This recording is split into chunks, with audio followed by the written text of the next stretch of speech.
Hey, buddy. Yeah, yeah, yeah.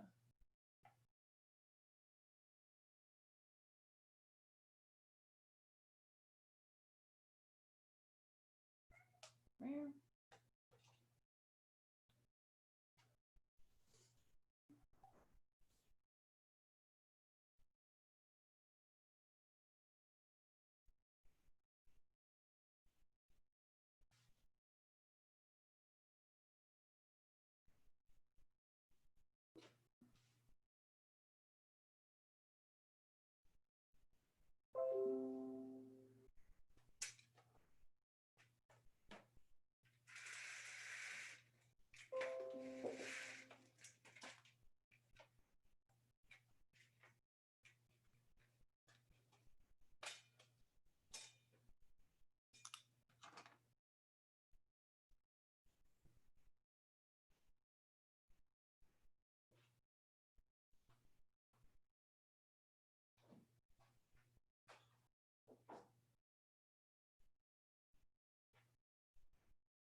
Cedric.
I've been asked a few times how I've been making the face prosthetics, and it, you know,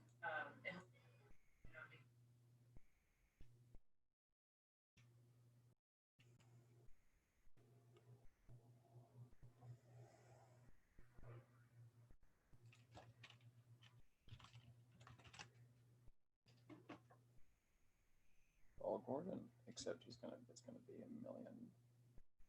a million away.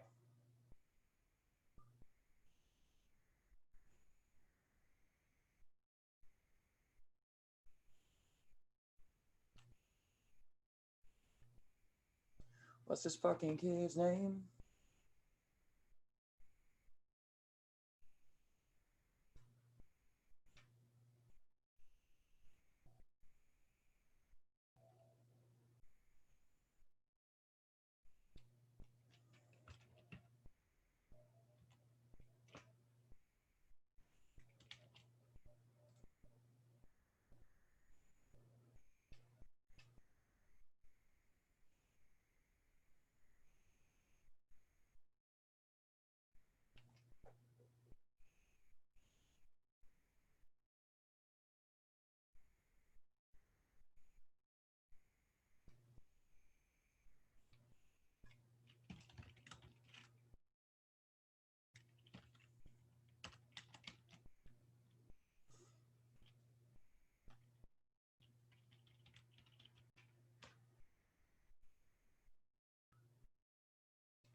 Okay, yeah, yeah, yeah.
Oh boy. Oh boy.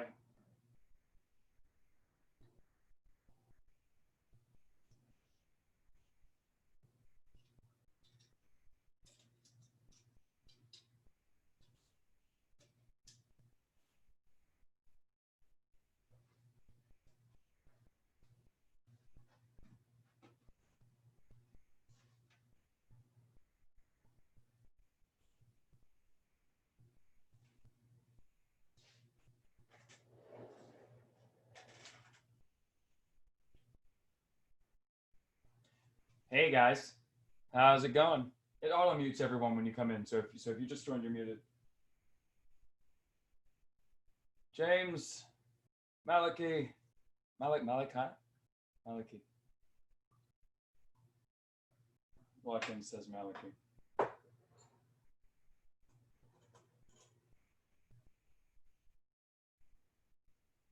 Marcy. Oh, me, I'm there. Great. Craig. Cool. Holly, David, Andrew, and Martin. Hello. Give me 1 second.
Darwin? Ow. Hey, Augie, or August, do you have you can join in the thing if you want. You have a camera on your computer, or you can use the laptop that's set up in the living room. I'm starting it up now, but we'll probably go for an hour or so at least.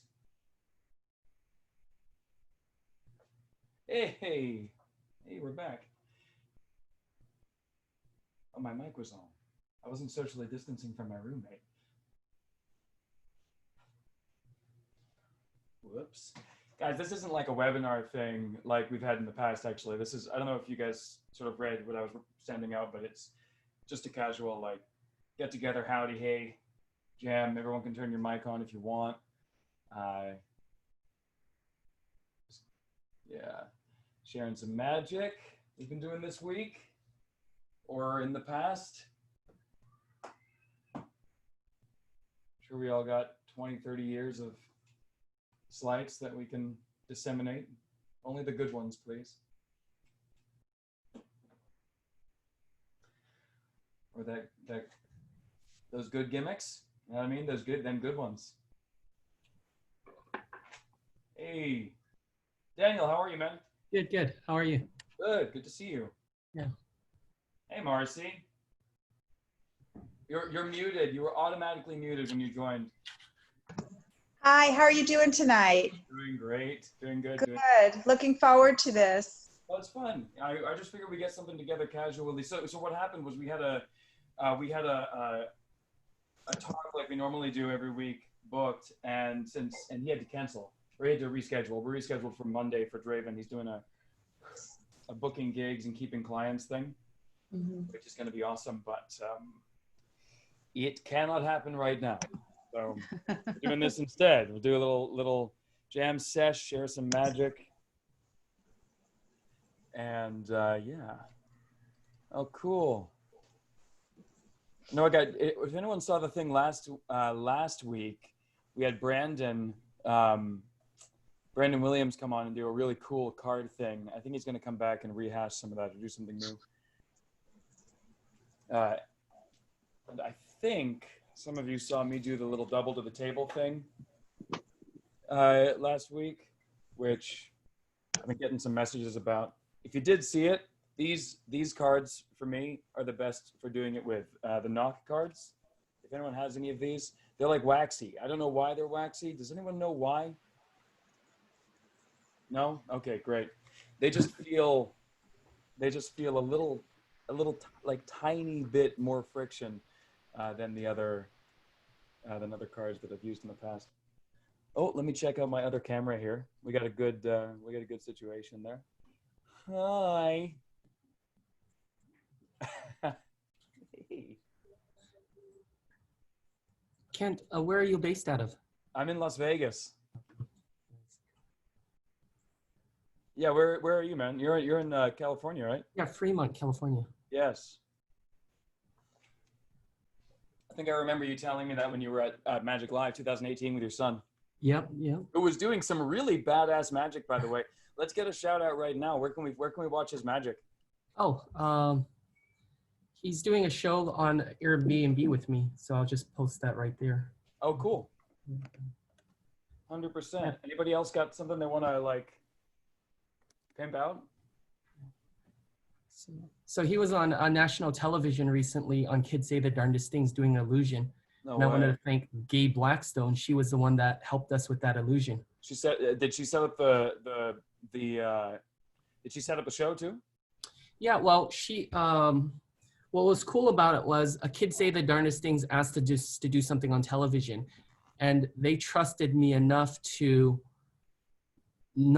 never look at the illusion before, but we study every single instance of it, which is backstage with a magician. And the day before, my son sees the illusion like live and touches it and does a rehearsal.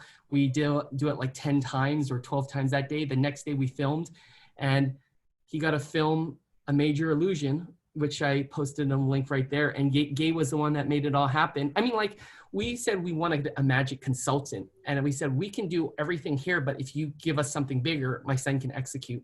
And then they started to talk to people, and they said, hey, this is the perfect illusion for you guys. So that was pretty awesome. That's amazing. When it's all done, when it's all said and done, post some stuff from your son on the community page thing.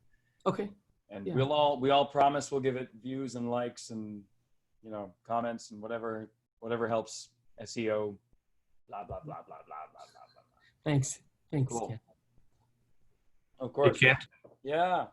I just want to tell you, man, I got booked to do a Zoom show, a Zoom mentalism show for an all-deaf audience. So that's going to be really cool. I can sign, but I can't sign that good. So they're going to have an interpreter on the screen the whole entire time. But now I've got to rebuild my entire show because I can't have them holding something in their hands all the time or things like that, because that's the only way they, you know, that people can, these people, this audience can communicate. So that's going to be really cool, man. So, but I plan on recording it and then putting it somewhere where the community can see it, not necessarily the public, but the community can see it. So if you want, please post it on the page here. I mean, we you know, we try to only accept magicians. So, I don't know. Yeah. I mean, SME, like all those Facebook pages. I got a trick for you guys, but actually, you know, have you thought of doing, have you seen, it's specifically a mentalism show, James, for for that community, right? They asked for mentalism specifically. Have you seen Chaim Goldenberg's BM project? Yeah, in fact, I'm working with Chaim to actually, I told him about it, and he's like, this is fantastic. So I'm actually going to talk to him this coming week about some stuff. I literally just got it, the stuff in the mail. So that's awesome. Okay, very cool. Very cool. Yeah, if you haven't seen the BM project, I don't know. I think I know how it works. I think it's in the initials. But yeah, definitely look at it. It's I would say it's a Shin Lim style mentalism. Yeah, it's funny. Okay. Yeah, I had no idea, and then I saw it and went, wait a second, and put two and two together, and but it's brilliant. It's absolutely brilliant. He's tipping new stuff all the time. Just people just creating it. The community is amazing.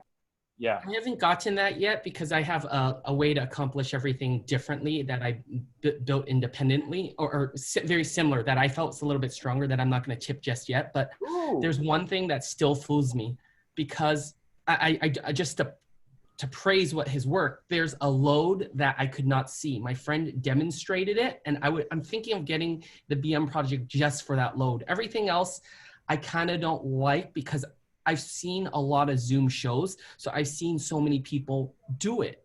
Like even Mike Super, I think, does the BM project. I just saw him do a showcase, and I'm like, if everyone is doing it, I'm going to try not to be doing it. But the load itself, it fooled the heck out of me, and hopefully I might want to use the application. It's in a small envelope load. There's one thing that I asked, is it done this way? And he says, you can do it that way. They teach it that way and another way. So I'm very curious about that. I still haven't bitten, but the one thing I can recommend that I just bought was Colin McLeod's Cyber Secrets. Oh, really? I'm picking it up, yeah. The price is going to go up. It's $39.95. It's going to go up to like $69.95. And I've only seen literally 10 or 15 minutes prior to coming here, and I can already recommend it. If you are performing, if you're not performing, you're not going to be able to use everything. But if you're even thinking of doing a Zoom show, the way that he talks about certain things is definitely very precise. And I just saw his show today. Yeah, it's good. Yeah. Although it's great. He's doing one or two. He did one thing that I've been doing that I'm sure that everyone's going to think of doing. But I was like, oh, you know, great minds think alike. There was just one thing that was like, that's a nice way to give yourself a compliment.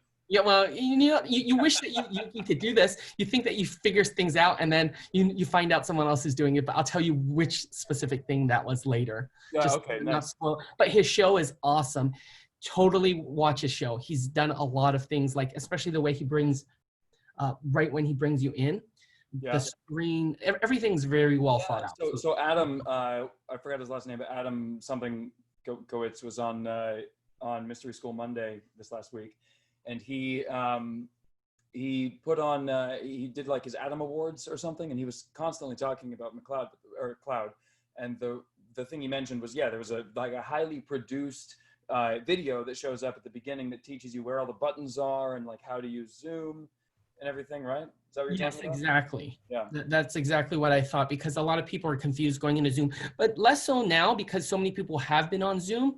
But there's still a couple of newbies just kind of coming in. So it is definitely, and Adam Shayer was on Penn and Teller Fool Us, but he's also the creator of Siri. Yes, right. Yeah, cool to have such a high-tech connection. So, wow, we got plenty of people in here. That's awesome. Hey, who was it that just joined up there? Good. That might have been me popping back in. Hey, what's up, man? I think John, too. John John, it looks like you're actually just in the darkness. Like that's not a black screen. You're just watching us in darkness. I'm gonna hope from a armchair, a comfortable armchair in the corner of a bedroom. Maybe at some point we'll see the smoking embers of a cigarette, one that's in one of those pipes. One of those cigarette pipes. I don't know what they're called, but you know what I'm talking about. Cruella de Vil style. No? Okay, you're gone. All right, cool.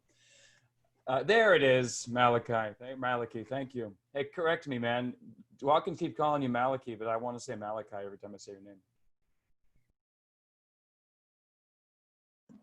It's Malachi.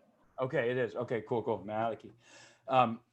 So, guys, I don't have anything like super planned here, but I'll show you a little card subtlety, which is fun. Everyone does a double lift, but not many people do this thing. So here, we'll start with this and then just start thinking about stuff that you can show, because I definitely want people to show stuff. All right, so let's get your cards out. And I'm gonna switch my camera angle here just to see. You can do any double lift with this subtlety. Excuse me. Excuse me. Excuse me. Excuse me. There you go. Take that. Go ahead and text me the link. How did you teleport my cat to your house? Oh yeah? Does that look like your cat? Absolutely. Yeah, is your cat a big boy? No, small girl. Okay, well this is a big boy. Our black one is a big boy. Oh yeah. He is big, huge.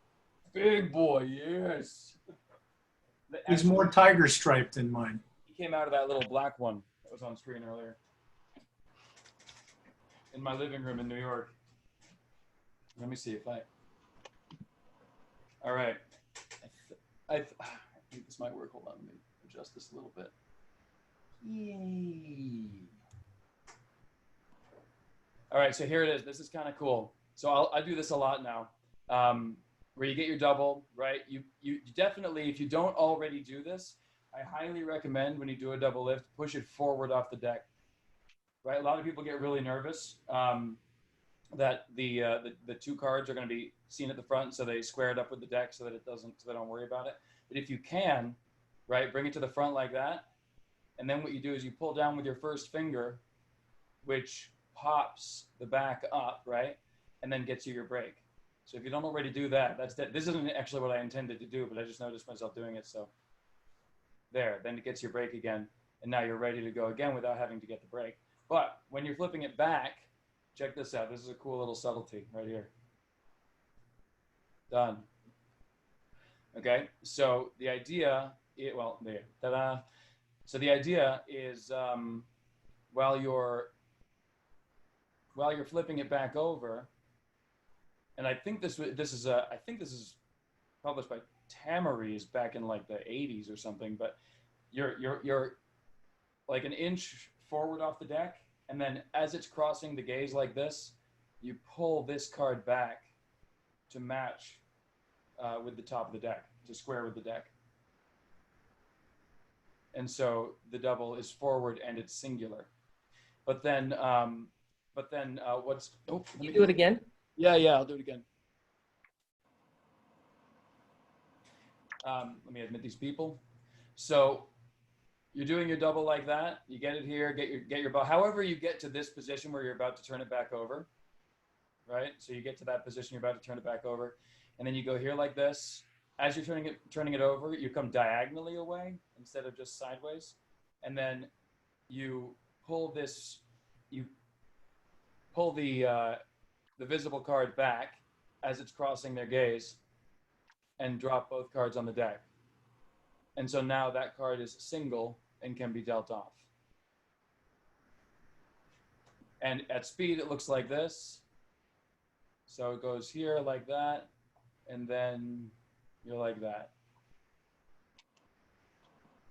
But the cool thing is there's one more step to this, which I really, really like, which is that when you go to turn it back over, in this moment right here, put your first finger here, not into the deck like this, but just in front of the deck. It gets in the way of the card that will be revealed, right? So what ends up happening, if you can watch this nice and slow here, I'll try to do this so that it's visible, but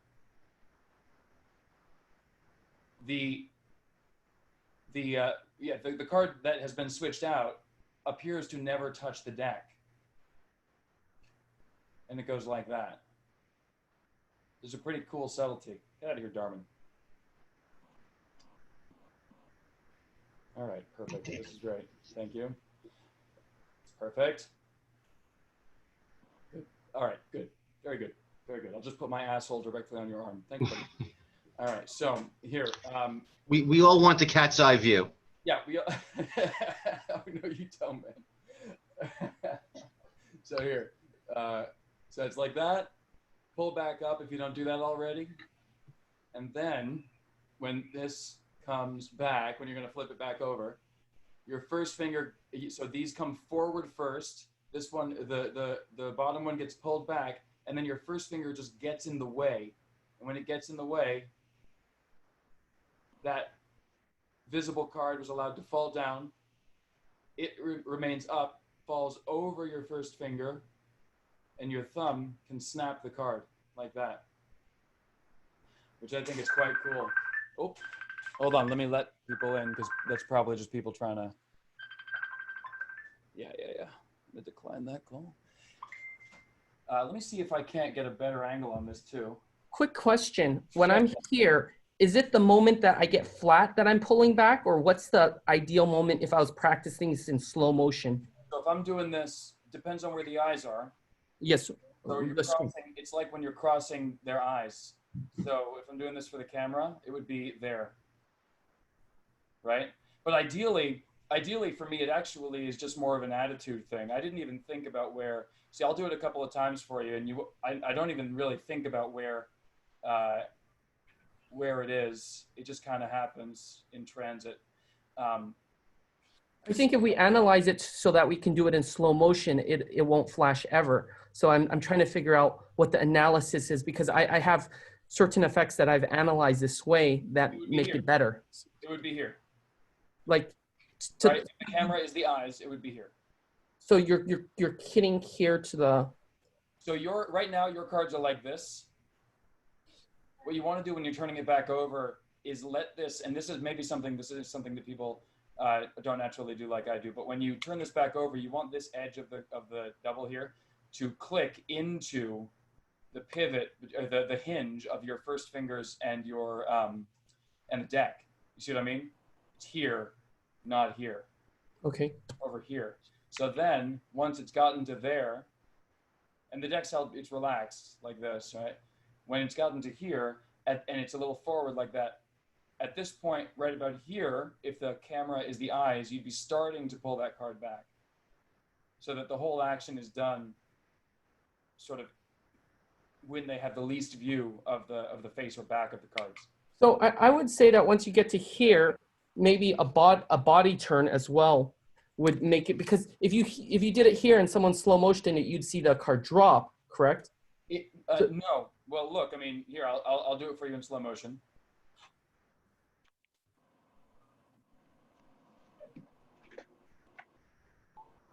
I was talking about like if they slow motioned it on camera, they might have seen a flash of it dropping. Yeah, if you're trying to do this over Zoom, maybe, but here's the problem with so context is everything, right? I wouldn't maybe recommend. There are maybe better slides you can do on Zoom. This is to me a kind of a live. Well, I mean, maybe. I think it looks good, and I think you could slow that down, and it wouldn't flash. But if you're going to try to do a body turn in the moment that you're doing a sleight from your own house, you got to have a reason to do a body turn, or people's bullshit detectors are going to go off. Okay. Right?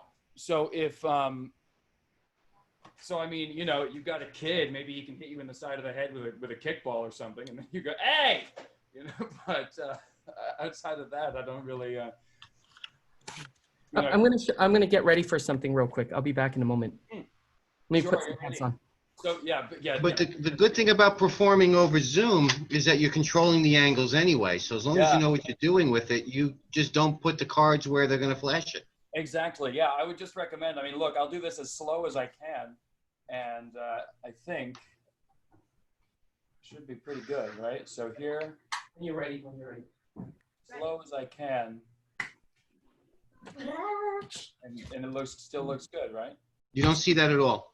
Yeah. So the thing is, the thing I really particularly love about this, I'll just use the cat mat actually here. It looks like the card really never comes back in contact with the deck. Usually I do this with a Stuart Gordon double like this, right? And then Wesley James showed me this cool thing where he lets the Stuart Gordon go, but he pulls this back down like that with his first finger. But anyway, now you're set up, and as this comes back around, it kind of looks like it never touches the deck, and you can just set it down on the table, which I quite like, or on the cat, or whatever surface you're using for your Zoom show. So yeah, that's a really cool thing. I love that for close up. Actually, one thing that I love doing is I'll have people hold their hand out like this. Like if you're ever going to put a card in somebody's hand, you don't need to return to the deck with your hand. You don't need to turn it over on the deck and then sort of return to the deck with your hand to put it onto their hand. You can do it just like I just said. You said you have your hand out. You say hold your hand out like this, or say whatever. You know, is that your card? No, great. Hold your hand out like this, and they hold their hand out. And when you do this, it looks like it never touched the deck, and you set it on their hand that way, just there, which I quite like. But anyway, the original point was that these are the cards that I recommend if you want to do that move I did last week, the little double to the table thing. These knock cards, I don't know, any card that has that finish sticks really well. Oh, let me let Heather in here. All right, we got some more superstars in here. We got Brandon Williams back. He was here last week showing some really great card magic. He's going to show us. Actually, yeah, maybe, hey, yeah. Maybe you can do that. The change? What do you say? I got you, brah. The change? The change? Yeah, oh, dude. Always do the chair change. Never don't do the chair change. You know, that's what I feel in life. Hold on. Let's put it on speaker view if you don't, or maybe I can spotlight. Bring him up to everybody. Yeah, go ahead. Yes. Watch this. No! Oh, it's the sexiest move in the world. Whoa! Oh Do it again. Oh, do it again. tear that whole deck up. Oh my gosh, that was good. Look at that. Oh man, I love it. All right, so yeah, Go through that. What do you say? That's great. Isn't that awesome? That is great. Give me a sec. I have a new earpiece on and it sucks. So I'm going to take that off. Spotlight you. No, we're just Hey, Kent. Yeah. Kent, don't take this personal. You really don't know what's going on yet. But Brandon, I'm poaching you for another show. Okay. That's perfect. I don't take that personally. He's better than me. No. Well, both of you know who I am, and Kent, I'm coming for you next too. That's another reason why I'm here. But you know, Okay. we'll just say Sarah says hi, and I saw you at the Sousa, and that's all I'm saying. Oh, awesome. No, I don't. Just at D'Souza. Oh, were you at the workshop too? We've almost got. Yes, I was. Sorry, COVID really. Well, you said I was your favorite student over there. What the hell? Oh, come on. He said that to everybody. Yeah, I say that to everybody. Come on. You mean nothing to me. Yeah. All right. No, actually, D'Souza's spot. That was you guys actually were our favorite workshop because you guys were really engaged. Ken, can I have my son and I want to do something real quick because I wanted him to do this thing. Oh, actually, I want to do something first and then he could do something because he wants to get back to his video games. I'm just emceeing this ship. You guys, pilot, please. Okay, we'll do this real quick. You're spotlighted. Perfect. Okay, I wanted to show you something. Let me find Brandon since you jumped in here. Okay. Brandon, pick a card, any card. I'll take, go back one. The Ace of Spades. Okay, perfect. So we're going to sign the card to make sure it's unique for you. So what can we put on this? Well, Brandon. Brandon. And then for all the ladies, phone number as well, please.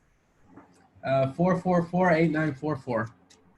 Okay, I'll just put the first three for privacy reasons. Okay. I mean, you said it all. It's fine. Whatever. Okay. The things we used to do live.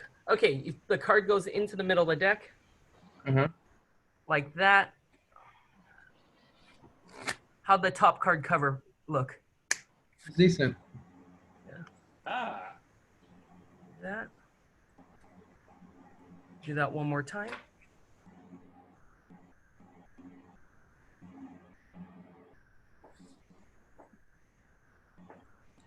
Nice.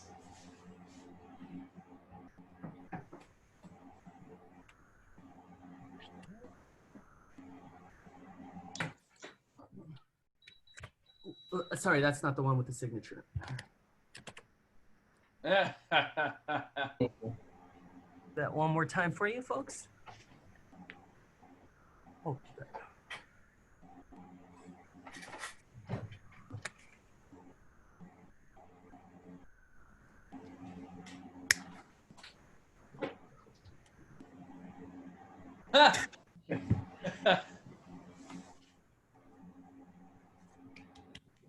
That was great. That's awesome. 1 second.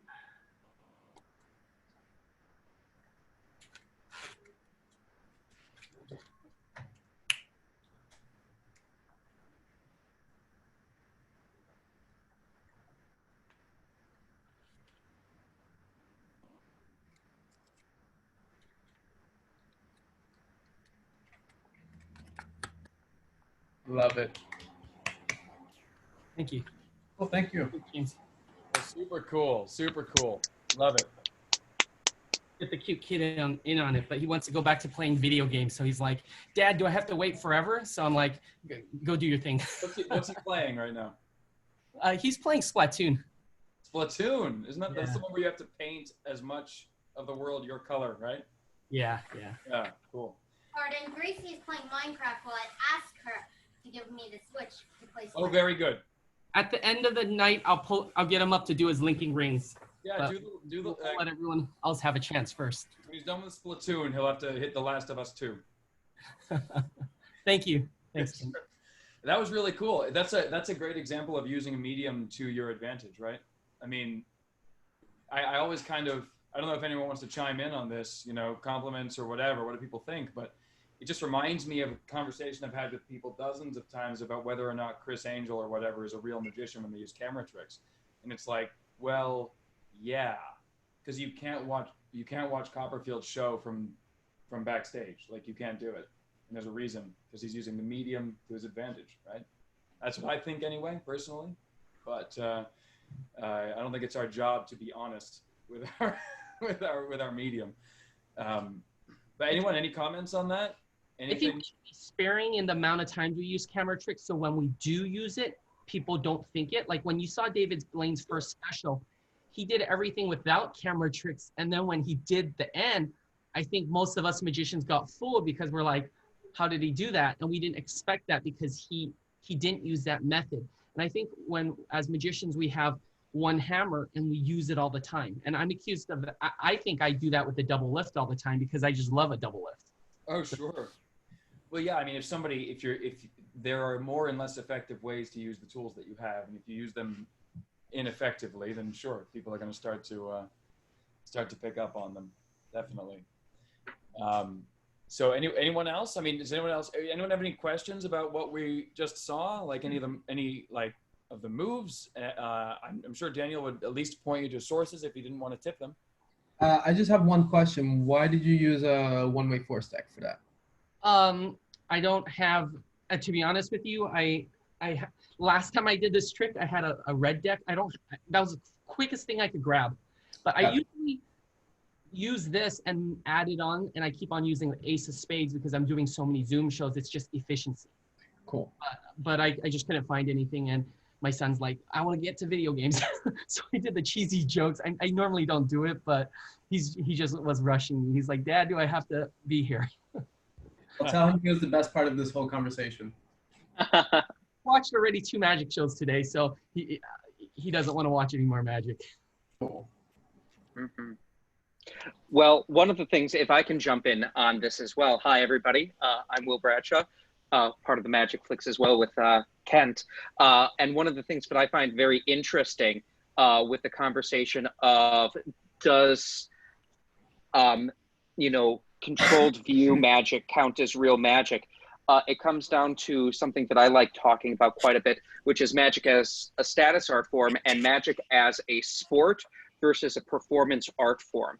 Because we get into this kind of, idea, especially when we're talking about FISM and magic competitions, about magic as almost more of a sport. We have the moves that we use and the performance styles. Oh, is that Brandon? I think we might be getting some feedback from you, Brandon. You can mute yourself if you're not talking. Thank you. Got it. But one of the things that we get into, especially with FISM and the performance, the sports side of magic, is that we, as magicians, are so deeply ingrained in watching for the beauty of the moves and the subtleties that we say, this is what it's about, being able to do fantastically difficult moves without them being actually able to be seen, as opposed to magic as just a pure medium of wonderment, which then we start getting into the realm of, well, camera tricks are more acceptable because the ultimate goal is to create that sense of, wait a second, what I'm experiencing is impossible. And there's the balance back and forth as well, because if the audience's mind immediately goes to, oh, well, that's just a camera trick, then it defeats some of that purpose. But I think there's a little bit of a balance back and forth where at least I recognize me as a magician. When I watch magic, it's like, oh my God, those moves were fantastic. I love watching the skill of that. And so we sometimes say, all right, well, if it's not skillful and knuckle bustering, then it doesn't intrigue me as an audience member. And that's kind of, just my thoughts on that as well. Magicians may say that. Yeah, that's a really good point, if I can chime in too. Because I've talked to a bunch of, this recent magician in my town that I've only heard of, and I finally met up with him. He's the only other magician besides me, and actually Brandon moved in to my town recently. So there's 3 of us now. But before it was just him and me. And I've never met him before. He was like a generation before me. But he's always has his opinion about how TV magicians, they're always like, they're cutting or like they're doing something with like camera work and camera tricks but you could use sleight of hand and you get good, and you use skill, you can accomplish the same thing without the cuts. And that's his opinion. But just like William Bradshaw, what he just said, it's like the Olympics, the sports or whatever. But I think it's context, because a lot of people think that it either fools someone or it doesn't. It's either good or it doesn't. I don't think that's true. It's things fool in the context and things don't fool in the different context. Some tricks fool certain people in certain contexts, some don't. And it depends on the context and the people around you. And what I mean by that, a specific example would be if you do magic tricks, the same set of magic to a room full of engineers. Or in a room, there's like 2 engineers and like 2 autistic people. Like, they're not gonna pay attention to the same social cues that you direct people normally. So for those people, it's not gonna fool them. So if you're doing tricks for TV, you're gonna go hit a bunch of different audiences. Some people will purposefully look at where a trick is done, so you can't misdirect and hope that people watching it will follow the misdirection. You have to do something to just work with your medium. Mm-hmm.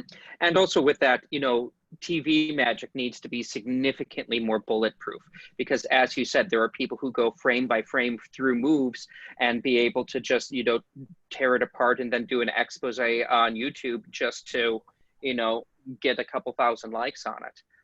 When I was on Penn and Teller School Us, one of the things that we had to do is we had to reshoot a section of my performance that they aired because of just how the nature of the first performance went, and some of the subtleties didn't read as well for television.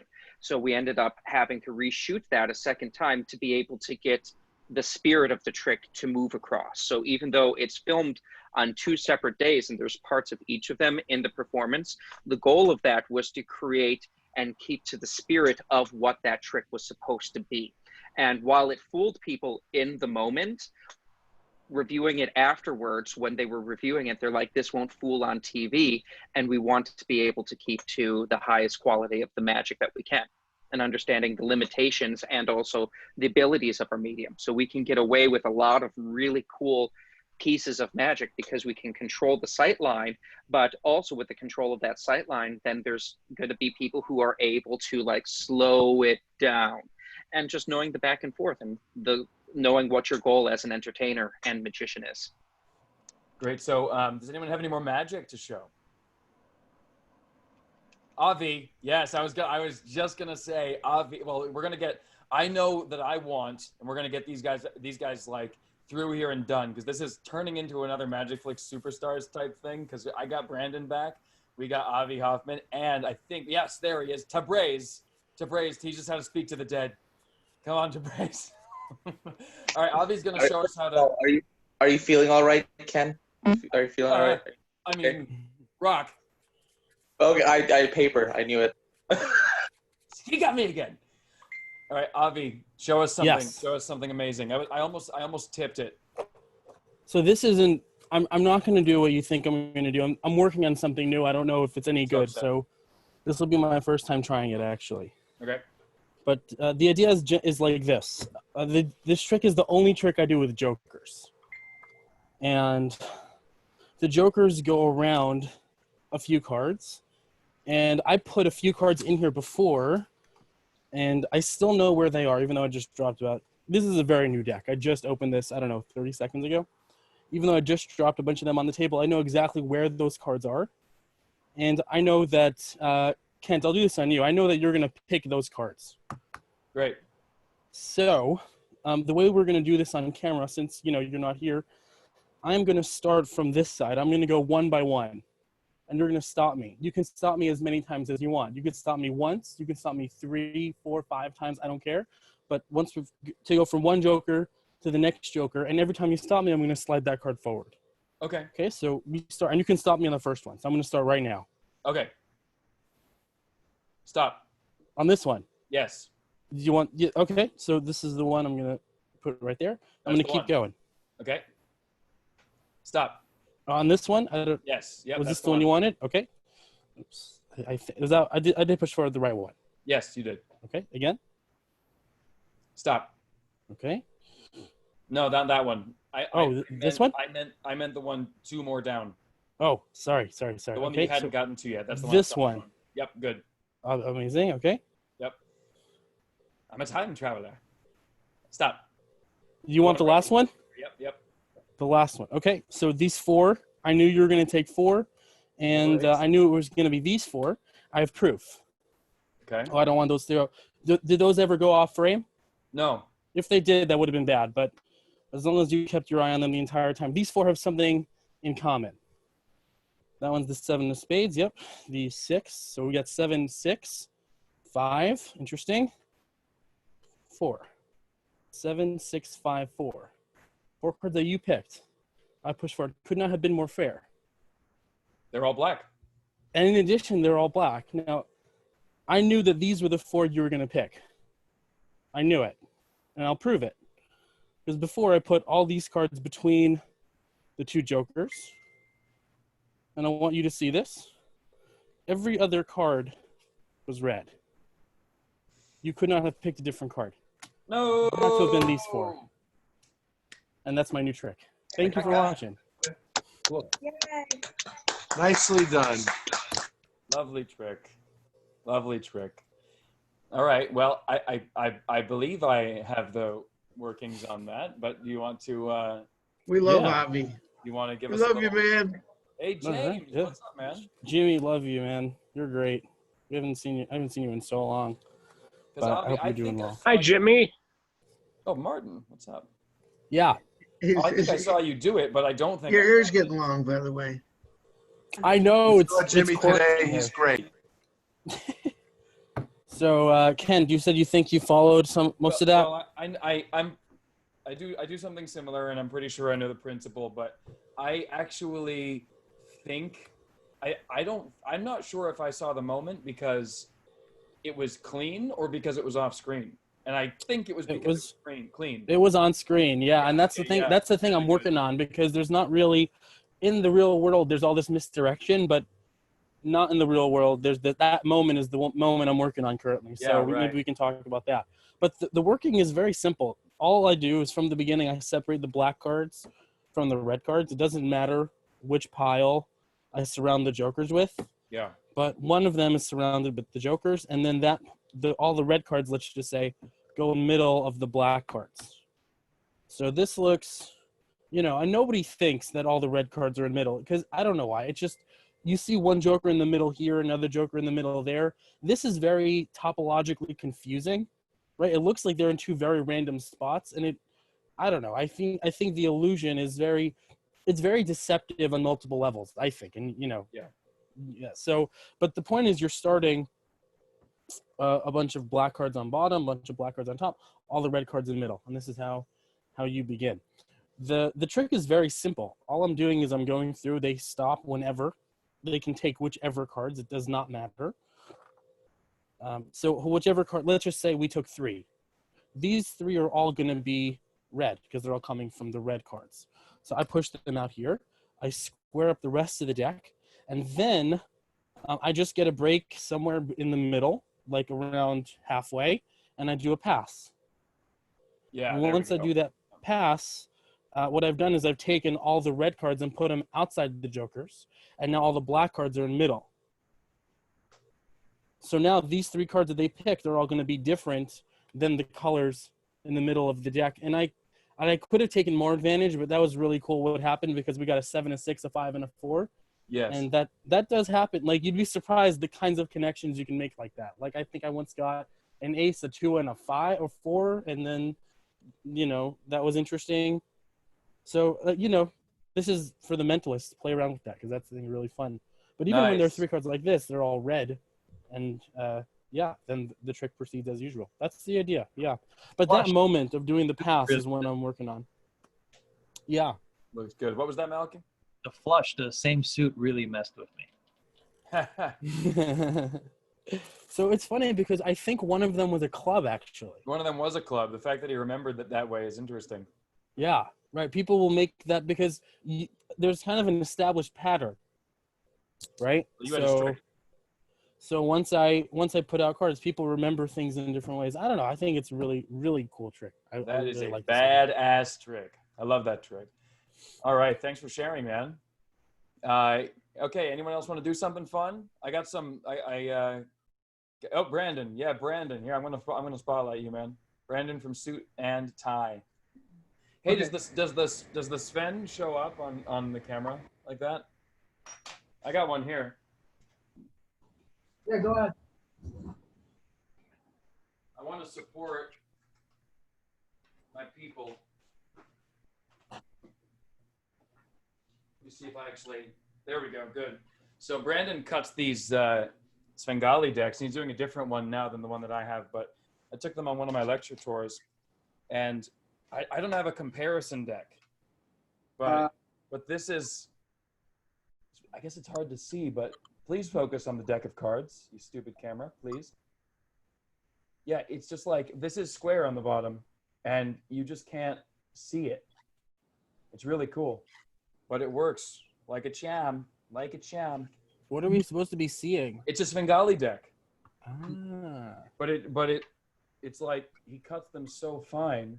Wow. If you need to get a Svengali deck from somebody, that's the guy. That's the guy to get it from. You don't have the one with the side cuts? What'd you say? No, I don't have the side cut. I don't have Sven Pro. I just have the original like upgrade. Send me your address now. I'll send you one. Oh, thanks, man. Thank you. I have a force card in mind and the back color. Let me know. Yeah. He's not going to ask me, but I'm going to chime in on Brandon's deck, on Svengali deck. Now he'll probably figure out who I am. But I used to pitch them, not his deck, but I made a living pitching Svengali decks. And then I got one of Brandon's decks in my hand, and you just don't find a better deck, ever. Correct. from grabbing it from the top, grabbing from the side. I need to nail a force. I need to nail a Svengali deck. I can't. It's the best deck out there. Yep. I will say ad copy, but I've had magicians when I went to Magic Live with Kent. I've had magicians just pass this Svengali around the table and just riffle shuffling, and it came back 100% in order. You know, so it's a beautiful thing. Okay, so let me show you guys something. I'm not saying it's 100% my idea. I just haven't seen it. But this is partly mentalism, and then I figured something out just now. But should we get the crads out? I don't know. I don't know where I've seen any pieces of this. This is just something I've been doing since forever. Get out your crads, guys. Get out your crads. But here, so normal deck. Give me a second. Okay. Someone just called stop. You know. Stop. Okay. Memorize it. Okay. And now it's one of these cards, blah, blah. Oh, I totally missed the peak. Hang on. So you're here. The 6 of spades. And then as you turn it around, yeah, 6 of spades. But yeah, basically the point is it's hard to do the move down here because you would go here, show, and then as you're turning it over to mention, and you could have picked any of these cards, you're getting your peak. This is just a fun one. So what you're doing is you're dribbling. They can say stop wherever. You're here, you catch the pinky break right below it. Dribble the rest of the cards on top. Now at this point, this is the card they memorized. You're just going to push that out slightly underneath your hand and flip the deck end for end. This is being covered by this hand here. So when you're here, you're peeking at their card. There's a part 2 with this if you want to do it for Magic, is once you get the card memorized, when you flip it over, you can spread the cards out and it stays hiding. So you can do a mind reading bit and then a vanish. Cool. So yeah, just a little bit that I want to toss out there. Oh, that's lovely, man. Thank you. That's so simple. Yeah. So hold on. So check me out here. Check me out. Am I doing this right? So it's boom. It's boom like that. Boom. I'm totally looking away. Huh. Right? And now it's boom. Boom. Huh. Boom. Well, let me show you. Rotation? I don't know. I lost it at the rotation. Yeah, so you're here, pinky break. Yep. Dribble on top. As your other hand comes over to square them up, you're just pushing. Okay. And now you're flipping the deck end for end with this hand in the way. Yeah. So from actual eye level, it would be, oh, hang on. So it would be here and here. Got it. And if you don't want to do the vanish, just take a peek, close up the deck, and then you can hand the cards out. Oh, I see. I see. So you're not getting the peak as it's horizontally to you like this. You're getting the peak as it's back flat again, or vertically to you. You're getting it when it's down again. Oh, here. Yeah, pretty much. You're not interested in squaring up the deck immediately. Not yet. Okay. Yeah. You square up to this point. Yep. Dirty boy. Yeah. Oh, here we go. We got McBride coming in. That's cool. I like that. All right, so who's up next? Tabraze, can you show us something amazing, or teach us something amazing? Okay, I can give something a try. It's something I've been playing around with lately. If it doesn't work, forgive me. First of all, is Robin around? She is around. Yeah, she's right across from me, but she doesn't have a headscarf on. So okay. Yeah, so she will not be appearing on camera. Fair enough. But you know what? Actually, that's better. Keep that in your hand there, Kent. This. Okay, cool. Yep. Kindly let me know what it is, please. Okay, focus on what you're holding, Ken. Here. Quickly tell Kent what it is.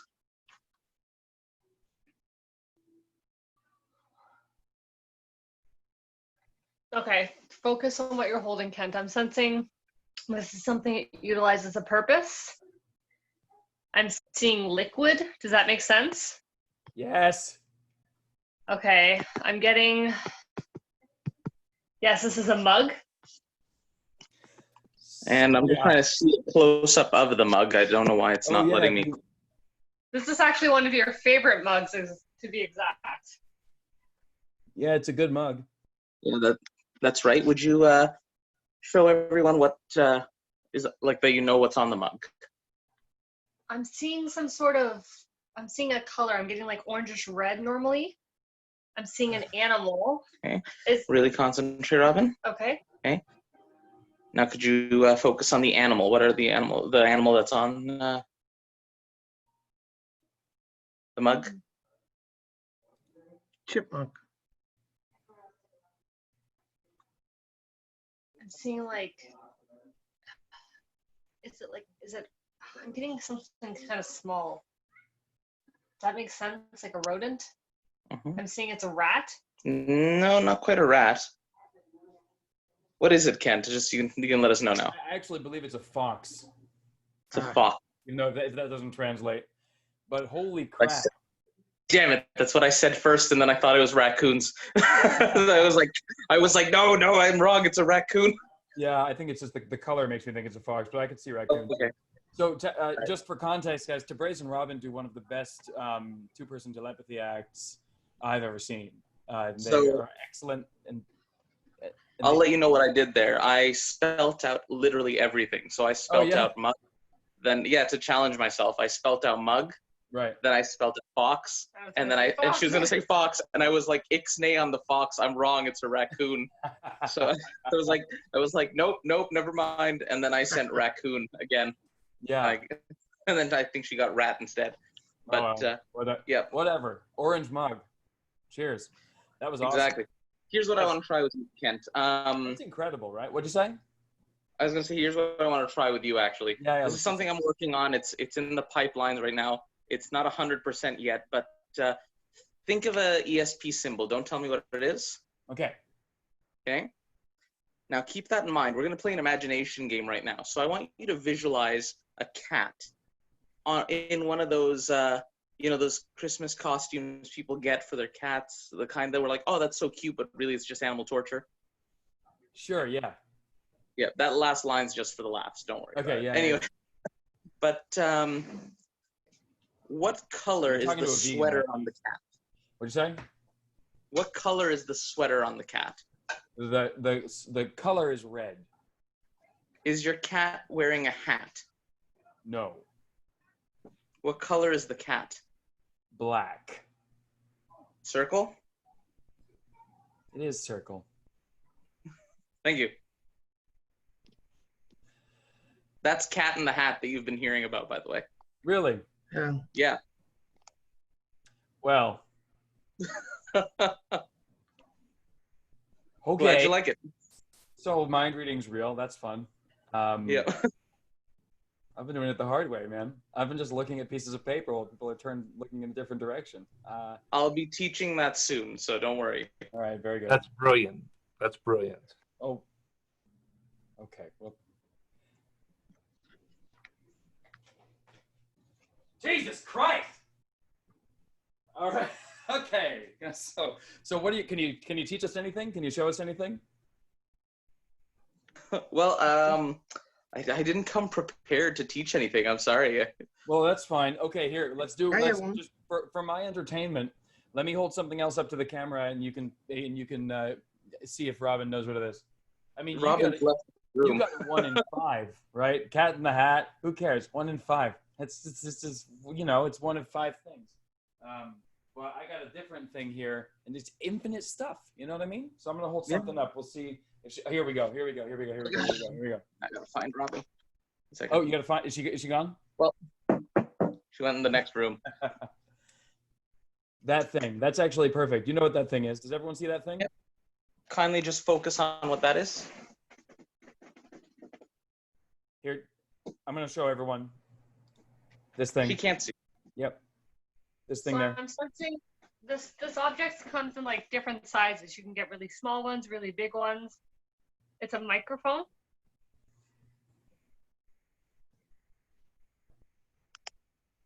That had to have been. Are you cheating? Swear to God. I was in No the kitchen. cheating, Are nothing. you Zoom cheating? Everyone, that was one sentence, right? But it was a, Yeah. it was a very, very small sentence. Yeah. One I very was in the small kitchen. sentence. All right, well, cool. All right, it's good to know.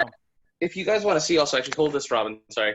I'm using a telephone right now, but I'm also creating and hopefully will be distributing a new blindfold that I've recently created as well. Just works like this. This can be inspected by an audience member beforehand, but now I can see you. And the second I pull it off one-handed, you can hand this immediately to a spectator to examine again, and they can't see a thing through it. Wow. Yeah. Big promises. I like that. That's awesome. Would anyone thank you to Braze. That was amazing. Thank you, Robin. I promised to send you one anyway, so once it's ready, I will be mailing it to you. I appreciate that. James, you got something for us? You know what? Yes, if you don't mind, I have to say hello to everybody. So talented. And my special friend, Avi, I love that guy there. Yeah, Avi, good to see you. You know, after lots of lectures that I've done, this one is, it's just a silly little card trick, but it's kind of fun. You have a card, and basically I can have it selected, you know, a free choice. And see if I can do this here. Yeah, I don't know if I can do it backwards, but let me just, I'll fold the card and I'll show you what I'm doing here. Hold on just a second. And I fold the card here. And I just do this. This is just an old chestnut. And I just added some fun stuff. Maybe you've seen this probably before. Okay. So what we'll do is we'll take a coin and put it through. We got to get it right down to here. And we pull it through the hole.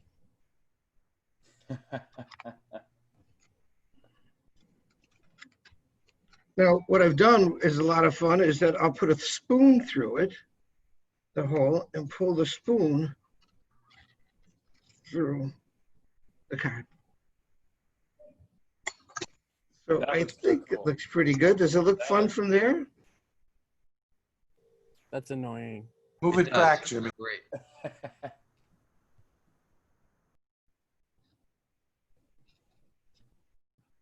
The spoon is so cool. Isn't that fun? Yeah. The coin sort of, to me, it looks like the coin kind Yay. of immediately gives up the game a little bit, but the spoon is so cool because right up until the last second, it's. Right. I have no idea how the coin went through. I just want to point that out. I'm fooled by the whole thing. If you push the coin all the way down, right, and you got to make sure it comes down to the fold, Yep. Yeah. and then you pull the coin through. So it's a really cool old. This is how it's done. Oh, There that's it is. awesome. So it's just, it really looks great. I could do a sign card through it.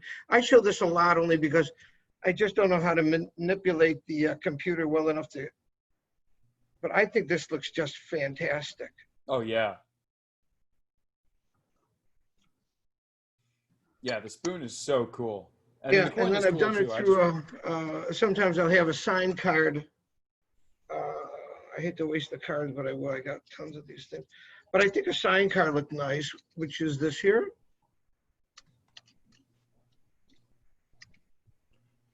Get it that's right to the edge. Yep. And just, I have the spectator hold on to it from that point and pull the card through. Nice. And, you know, you can force these cards because at this point here, they can pull, you know, check it all they want. Of course, they never feel the cut. If you make the cut real tight on this side, obviously, it just looks really kind of fun when you put that coin through the back. Nice. And when I get it down, it's really funny because when I get it down to here by working it this way, it looks like it's hit the edge, which I think is funny to me because I'm holding out from here. James, can you show that and to again? have somebody hold on to that and pull it through. I think it looks Daniel, like do you want to see the trick without the secret? Because it looks like you. Can you do it one more time with a performance? I don't mind them knowing the secret, but I wanted them to see the performance, and it was so Well, good. the performance is nothing more than it's a regular card in a deck. You know, I'll force the card, which is, you know, I got 50 different ways to do that. Yeah, he brought the kids over, Jimmy. He just wants to kind of see the effect again. And at this point, I showed this to a guy in North Carolina at one of my lectures, and he did all his court cards. All of them were done. He said, Jimmy, I just forced the regular card. No one's even felt it. It's such a fine cut, you know? So at that point, when you fold it just under, I did a beautiful diagram on this. If anybody wants it, they can get a hold of me on this. JimmyCMagic.com. And if I could have another child, I would have had Avi. I would have had him as a son. I just wanted you to know that. And once I get it down to here. You can still adopt. I'll go down to Florida. Yeah, I'm still down here because now I got to get out of here. Now it's getting bad down. I'm going to go back to upstate New York. So. Oh, that's true. Yeah, it looks great, man. That looks Yeah. great. So I think it looks great. You can hand the card out. Any court card works. It's a lot of fun. And I've done, like I said, the signed card through it. And it's the number one thing that everybody on my lecture, not the number one thing, but it's so simple to do. And if I do a lecture, I hand them out to everybody already cut, and we have a lot of fun with it. But it's just simple, fun, in-your-face magic. So I hope everyone enjoyed it. Very enjoyable. Thank you you, man. Can you stick a pen through there and then kind of wiggle it at the bottom? A pen? Like a pen through and then kind of wiggle it at the bottom of it. I'm wondering what that would look like. You're talking a pen, right? Yeah, like a pen or hold on, pencil or marker. Yeah, change it. He's talking about sort of changing the effect from a expanding hole to a just So ornament we would restored put kind this of, through right? here.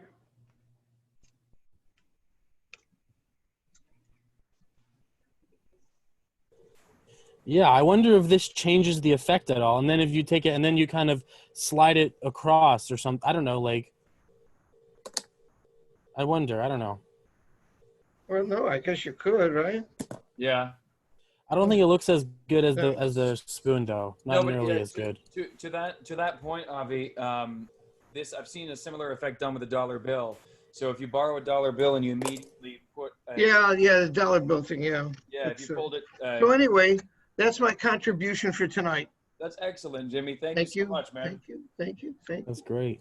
Yeah, so Avi, if you take a dollar bill, let's pretend this is here, I'll give you guys the. So there's your rough dollar shape, and you immediately give it one of these folds, right, long ways, and then give a tear near the edge at the right, at some kind of right spot. Then you set it up to do that same trick with a dollar bill by folding the dollar bill this way, right, and then putting the pen in here through. It comes out the back, and then you pop it in. When you take it out, you open up the dollar bill, and that obviously that tears way on the side. Right? That might be more your speed. All right, so we got plenty of people in here still, guys. Anyone want to share some more magic? I'll show you a prototype I'm working on. That trick that James showed all of you reminded me of this thing. I just grabbed it out. Yeah. So you show the card, and you know how you can like stick something through the card. You can stick your finger through it,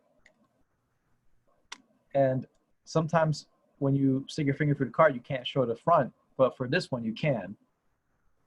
And once you pull it out, it fixes itself.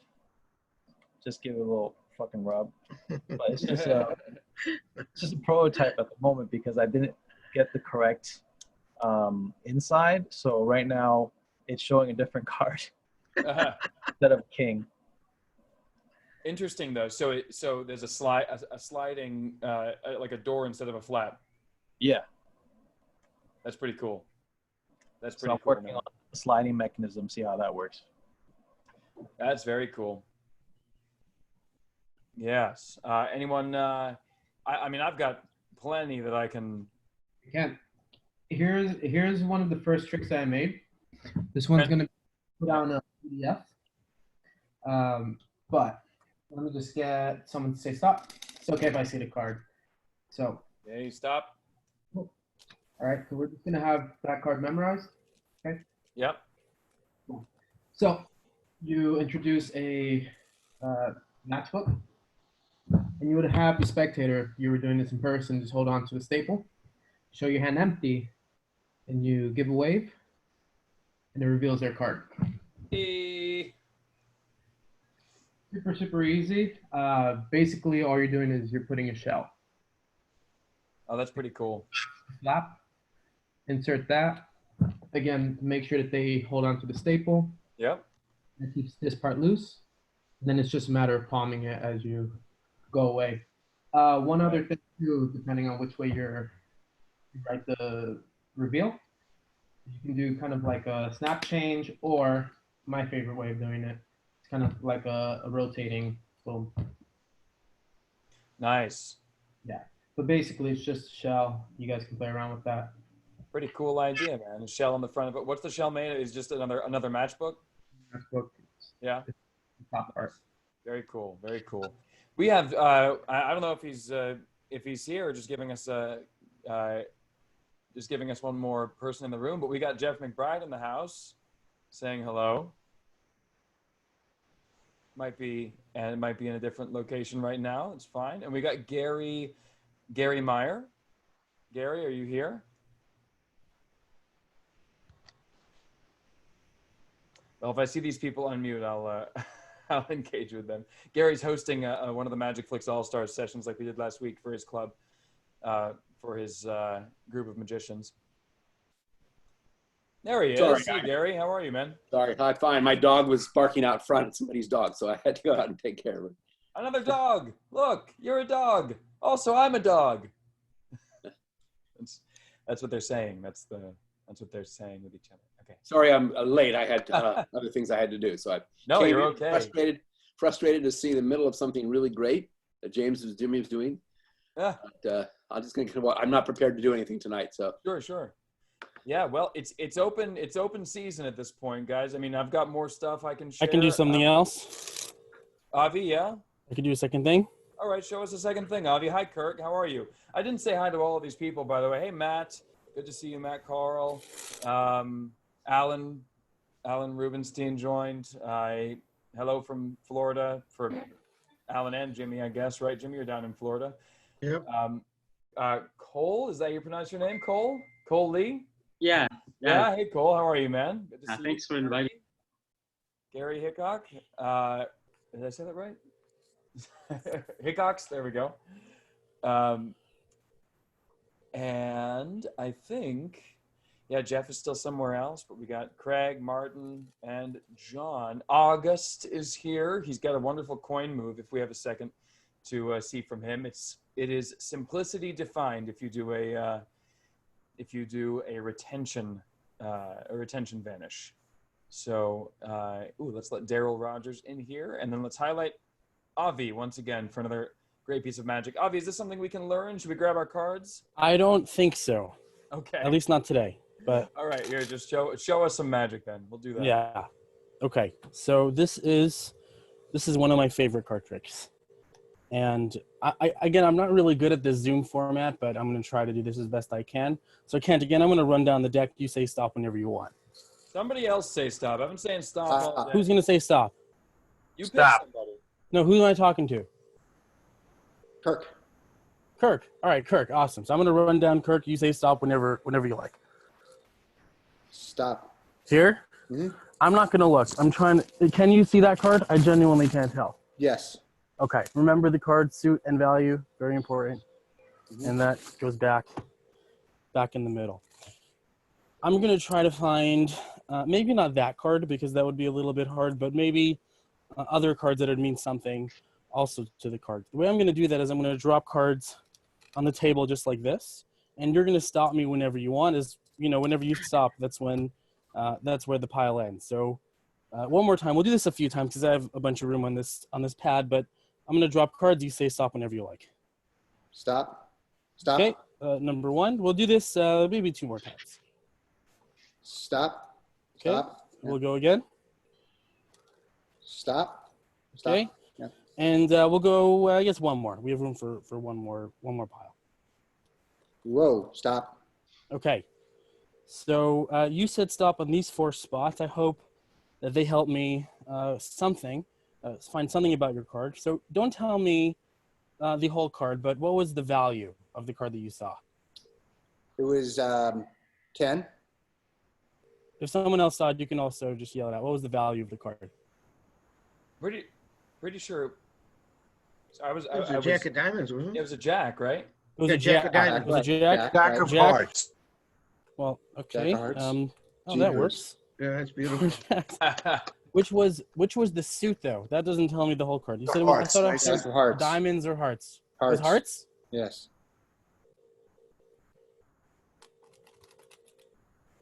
Oh my. Yo. Bravo, bravo.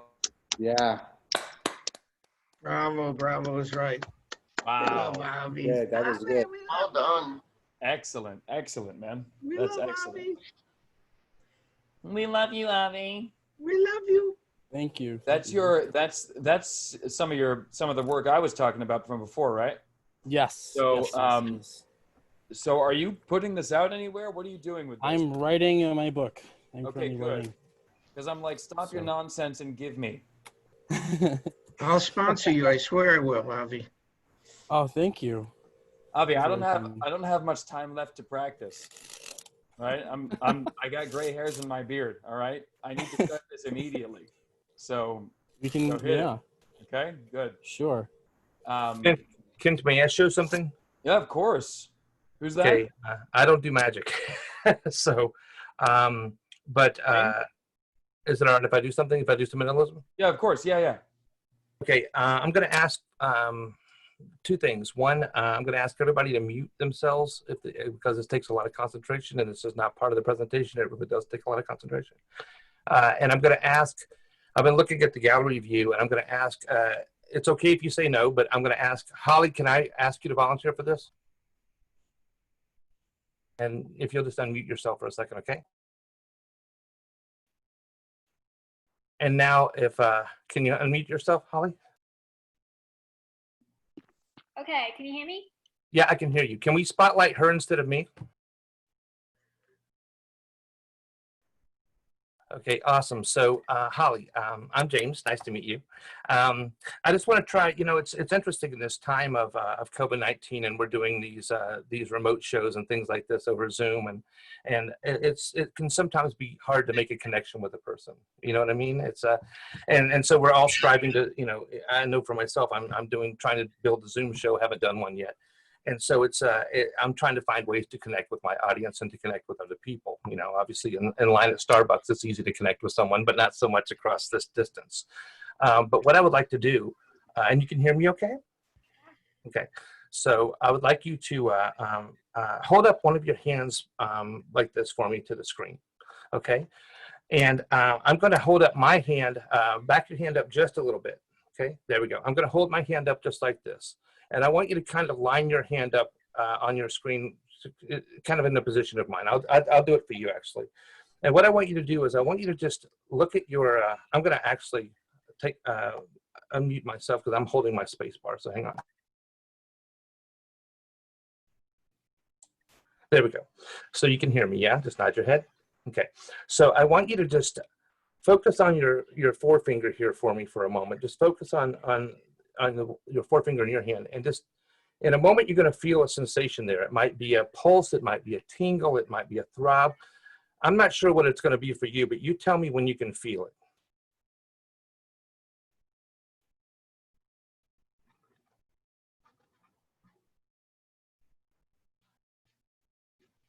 Okay. You got it? Now what does it feel like to you? For me it's a pulse, but what is it for you? Like a little shock. Okay. And now I'm gonna snap my fingers. When I snap my fingers, it's gonna jump to the second finger. Just tell me when you feel that, okay? Yep. Yeah, I know, right? And now, in a moment, I'm going to snap my fingers. It's going to jump to your little finger, okay, or your pinky, okay?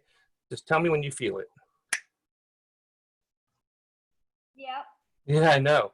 Now, tell me what happens when I do this. Tell me what you feel when I do this. What does that feel like? I can feel this one is shaking now. Okay, okay. All right, well, watch this.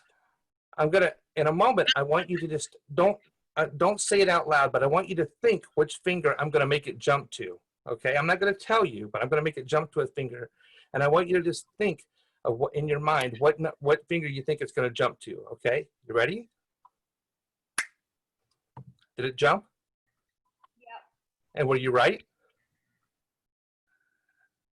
Was I right? Were you right? Did you guess the right finger?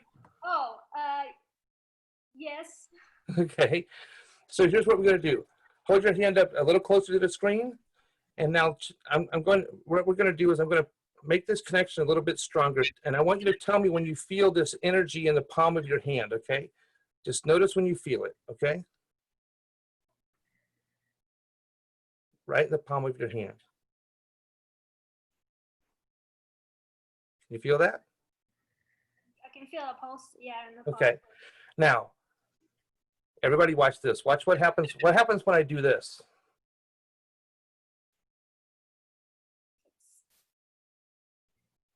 Stopped.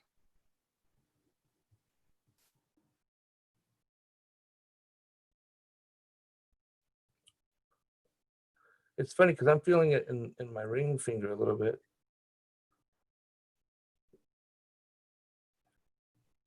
It's interesting. But let's do this. One last thing.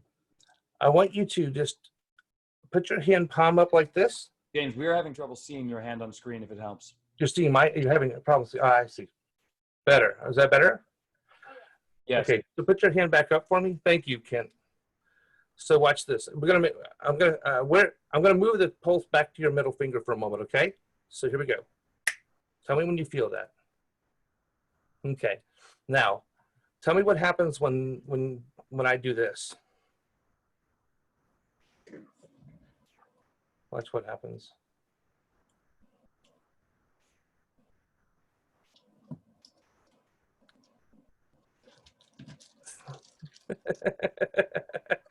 It takes some, I know it's freaky, isn't it? But watch this. I see my friend Aaron in the background laughing. Here we go.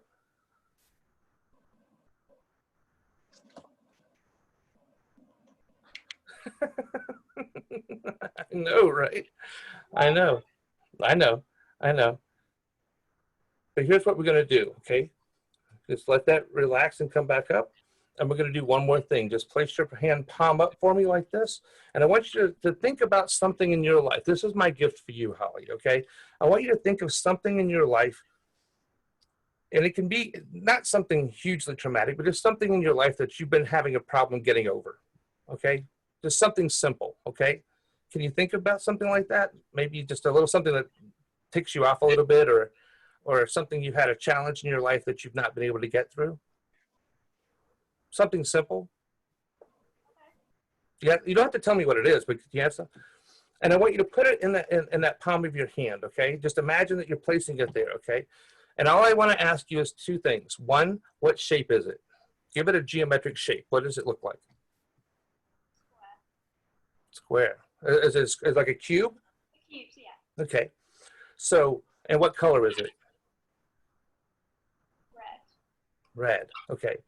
So I'm going to snap my fingers, and every time I snap my fingers, just change the color in your mind, okay? And just say the color. Green. Blue. Yellow. Oh, yellow.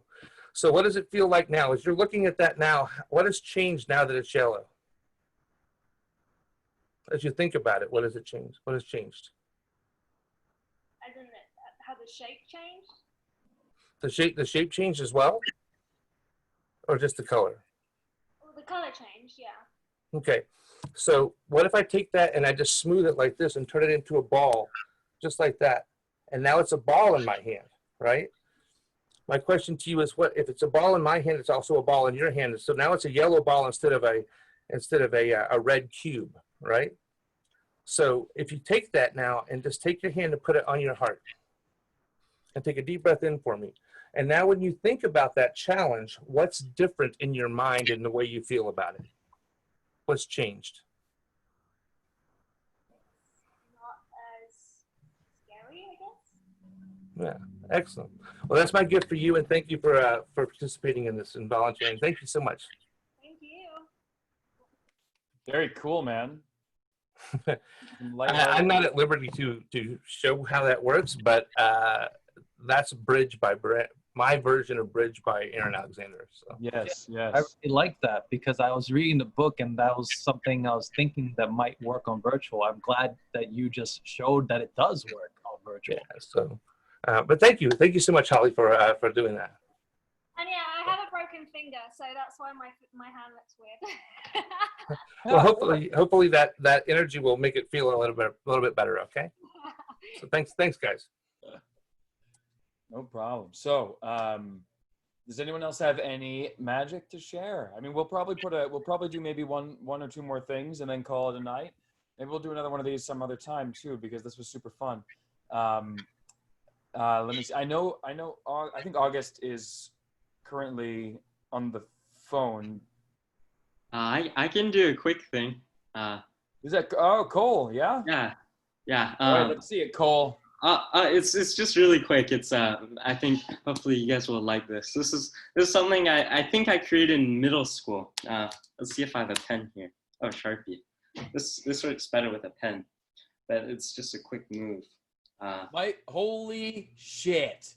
Michael Vile, are you seeing this? Michael Vile just showed up. And then you can do this with a bunch of other stuff. You're in so much trouble, Cole. What happened? No, I'm kidding. It's a great idea, and great minds think alike. There's another guy in here who came up with the same exact thing independently. So show it to us again, though. That's badass. It's really cool. Yeah, I don't think I can teach it because maybe someone like Michael, he created it. So, but I think, yeah. Did you say that you learned it from someone? Or did you? No. I just like in middle school, I just was practicing a fingertip muscle pass. Yeah. Right? And then this thing came. The pen just happened, right? Yeah. Very recently, I've been playing with something I don't even know. I don't consider this anything, but just playing around with my ring, and this is what I've been doing. I don't know if you can see what I'm doing, but hold on, let me spotlight like you. that. Wait, I just lost it, but you're good. Oh, cool. Kind of the same thing with a ring. Yeah, I don't consider that anything, but I just think that's kind of the same idea. But I don't know, that's really cool. That's really cool with the. Yeah, I never really tried cool. going up, but I guess it works the same way. But I'll lose my pen. My You're ring. spotlighted again. Show us the move again. Yeah, I used to do this with a pencil, and it would be higher, but all I have are a bunch of pens. So, wow. So with a pencil, it looks like it's floating up. With a You know what that Sharpie, looks maybe like? it looks like it's flicking. You know those pens that are attached to those strings that you pull and you can release and they fly back to your belt loop? Yeah. That's exactly what that looks like. It looks Oh, like you holy have that crap. string and it's like popping back up to your hand. Yeah. Maybe I That's guess I awesome. can show you guys a card routine. Yeah. Let's But just see. a quick comment while you set up whatever you need to set up.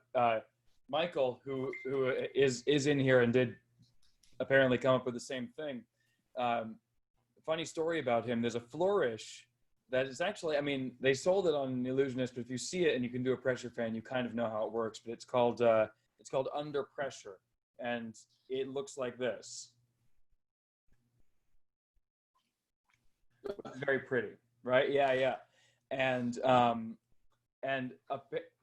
the story is this: Michael, who is here named Vile on this, if you're looking to message somebody about it, he accidentally came up with that move while attempting to learn a pressure fan.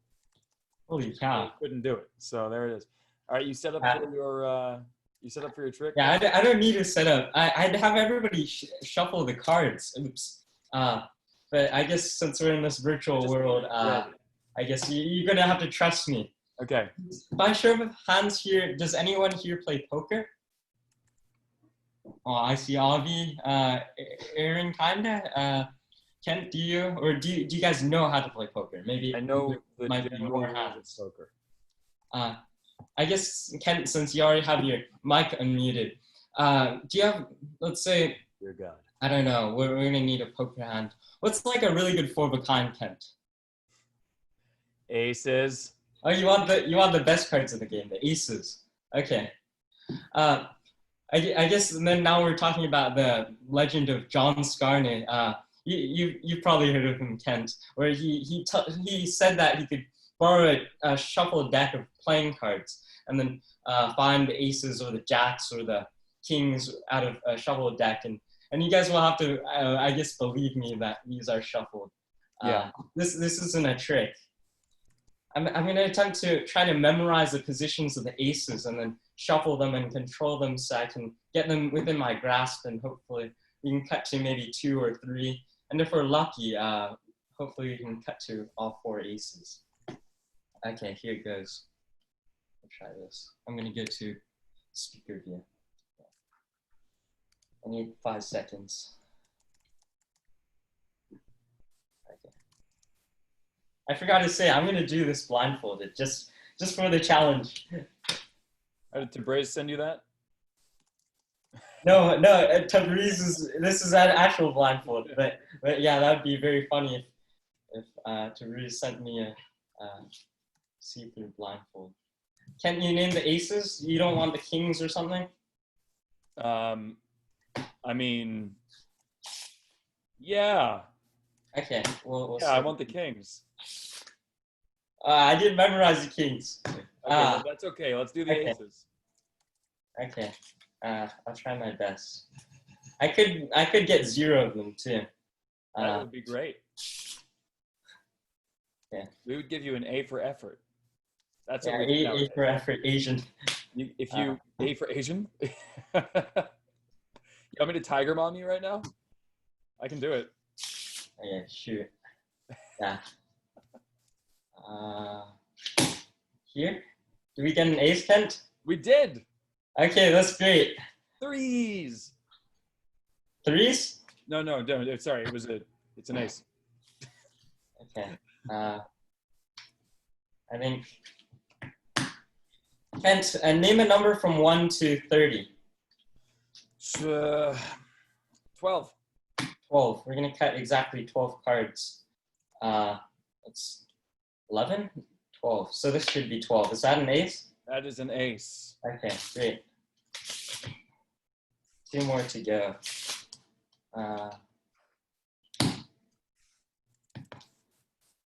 Is that an ace as well? That is an ace. Wow, holy cow. And just for fun, we'll go for the 3rd one, or in the 4th one.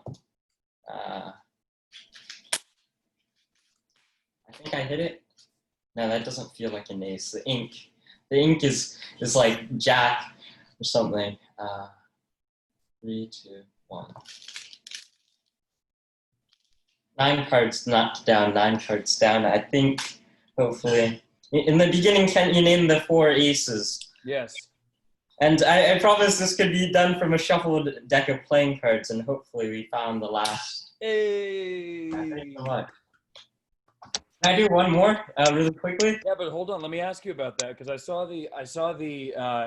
I looked away for a second on the 3rd revelation, and the 3rd one, the deck was all of a sudden upside down, and the ace was on the bottom. But it looked like you did some flourish type table move to do it, and I didn't catch what it was, and I'd love to see it again. It's this. Okay, so I tried to get the aces back to the top, and then this is a John Pierre Valerino cut, I think. Oh, he's so good. But I don't know. It's just something I'm working on. But no, it looks beautiful. It looks yeah. beautiful. That is. Hold on, I'm thinking about it. Bottom, drop. Yeah, okay, that's. Is that cut false, Cole? Yeah. It's but it's not mine, so I don't know if I can teach it. Like, Well, okay, ballerinas. I mean, magicians watching that cut are learning that cut, so there's no, you don't need to teach it. Okay. Yeah. I just wanted to see it again. It looks great. Can I show you something else, or I don't even know. I'm just going as I go. Please go as you go. Okay. We'll do this. Can I share my music? Oh, I can't screen share. Okay, that's fine. I'll show you guys something else. I guess once we have the aces, I'll do this. Hold on, I can. No, it's all good. I think because we have the aces, I'll show you something different. I'll show you something different. I'd actually like to share with you one of my favorite mysteries. It's been going on since the 19th century, but recently I feel like it's been revived by a magician from Spain. His name is Kent. Now, I guess I'd also like to combine this with one of my other passions in life, which is music. I'm a singer in my local high school choir, and although I don't really have time to sing for you guys today, I do have time to press this button.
Thanks. Hey, really nice, really nice. Love it. It was really great, man. Great, Cole. Great. Good job. Good work. Well, thanks for sharing, man. Thank you. Yeah, thanks. Yeah, thanks for giving me an opportunity to share. Yeah, man. Well, when we do more of these, you'll see him, and I'm sure you'll be back to show us more. Yeah, I really like it. I like it. You're getting all of the emotion of a recent America's Got Talent winner in your performances. You just now at some point in there, you just have to drag your hand across your chest like this and look the other way. The hair, like through the shin limb hair. Right. One of these, and then one of these. It'll work. It'll work. Sure. Now I just need to get a tattoo.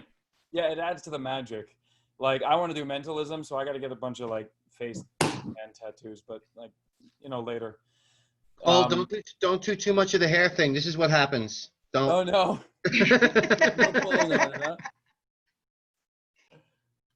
That Yeah, should James, limit I 2 thought your years. performance over Zoom was really good, James, but I mean, it would have been better with a teardrop tat. I mean, that's just objective.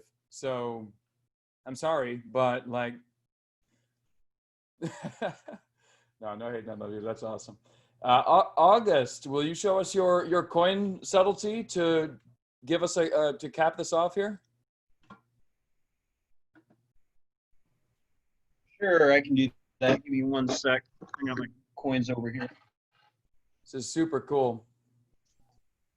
So, basically, the whole idea behind this is like I'm really big into doing pure sleight of hand. It's very rare for me to find a trick that I will deign to use a gimmick. It's just a me thing. I don't give anyone else a hard time for using gimmicks, but me, I just generally don't like to use gimmicks for 2 reasons. One, it's something extra you have to bring with you, and then also, as funny as it sounds, it just feels dishonest to me. I mean, we're already fooling people anyway, but I generally avoid using gimmicks because something that I'm presenting as being legitimate isn't. That just feels weird to me. Yeah, you wouldn't want to lie. Yeah, I know, right? But years ago when I was learning how to do coin magic, I was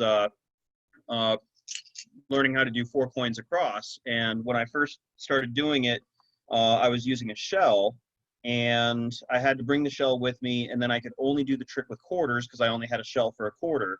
And I wanted to be able to do the trick with larger coins like dollars. So I started coming up with a pure sleight of hand 4 coins across, and I was using traditional well-published moves in order to do the trick, and I was using a handpan chain, and I hate the handpan chain. So I started playing around and coming up with other ideas. So I'm gonna tilt this down. I'll show you the routine. Hopefully you can see this first. It's probably gonna flash because this is a really awkward angle, but you'll get the idea. So 4 coins across, 4 coins in one hand, just take them, toss them to the other hand. You may not see it, but 1 coin jumps across. Put 1 coin in the hand, 2 coins in the hand, 3 coins in the hand.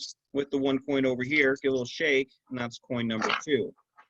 For coin number 3, place 1 coin in the hand, 2 coins in the hand, with these 2 over here, and that's 3 and 1. For the last coin, I normally do this in a spectator's hand where I take these 3 coins, move into a spectator's hand, and then reveal the 4.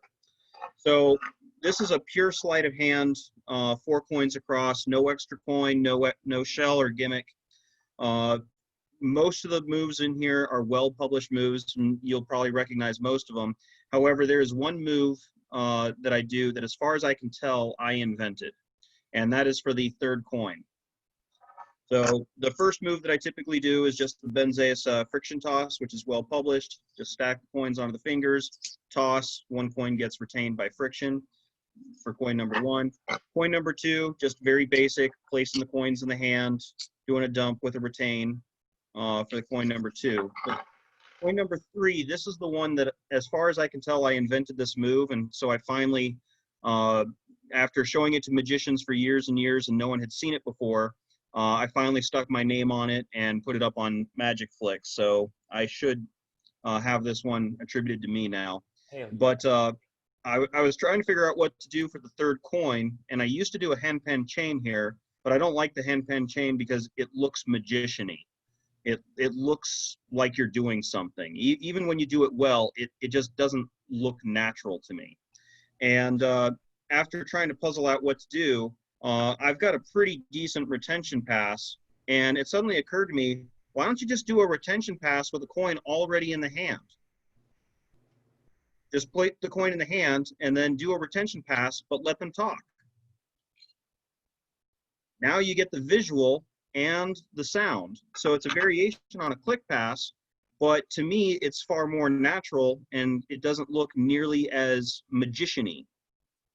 Like a traditional click pass, of course, you're usually going to be taking the coin, faking the first coin and then doing a dump of the second one, but and then letting them click for that. But that's kind of knacky, and it's also not a natural move. I mean, this is not a thing that a lay person does when they're moving coins around. It's a thing that magicians do. So I was trying to find moves that don't look very magician-y. So again, it's just taking a coin, placing it in the hand, and just doing a traditional retention pass, but let the coins talk.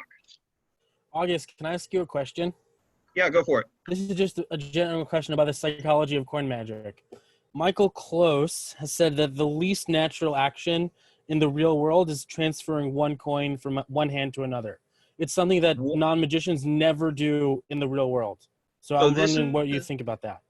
So while that is true, there is still going to be an element of showmanship and patterning for everything that we do. That people do expect you to put one hand into the other. So if I'm going to put a coin in the hand, I can sit there and part of this is the display. So yeah, you're right. A lay person is just going to reach down, grab the coin, and put it in the hand.